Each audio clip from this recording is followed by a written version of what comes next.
நீங்கள் ரொம்ப நாள் ஹெல்த்தியாக உயிரோடு இருக்கணும்னா இந்த வீடியோவை பாருங்கள். ஒரு பர்சனுக்கு எந்த பேட் ஹேபிட்டும் இல்லை.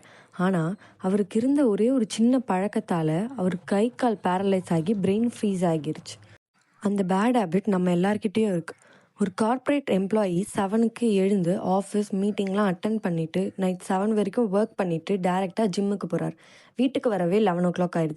கொஞ்ச நேரம் ஃபேமிலி கூட டைம்லாம் ஸ்பெண்ட் பண்ணிவிட்டு ஃபோன் எடுத்து ரீல்ஸ் பார்க்குறாரு. அப்படியே 2 ஆகுது. திரும்ப 7க்கு எழுந்து ஆஃபீஸ் போகிறாரு. இதே தினமும் பண்ண இதெல்லாம் அவர் ஹார்ட் ஒர்க், ப்ரொடக்டிவிட்டி, டிசிப்ளின் நினைக்கிறார். ஆனால் அவர் பிரெயின் ஸ்லோவாக டேமேஜ் ஆகுதுன்னு அவருக்கு தெரியல.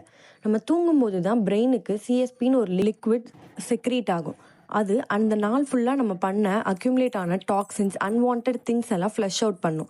என்ன தான் ஜிம்முக்கு போய் ஒர்க் அவுட் பண்ணாலும் மசில்ஸ்லாம் ஸ்லீப் அப்போ தான் பில்ட் ஆகும்.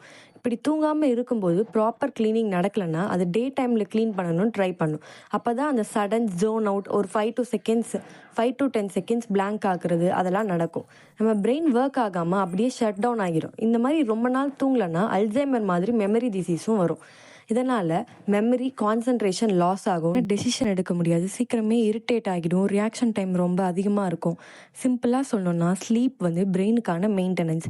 7 to 9 ஹவர்ஸ் கண்டிப்பாக தூங்கணும். வீக்கெண்டில் எக்ஸ்ட்ரா தூங்கலாம், அப்போ காம்பன்சேட் ஆகும் அப்படின்னு நினச்சாலாம் ஆகாது.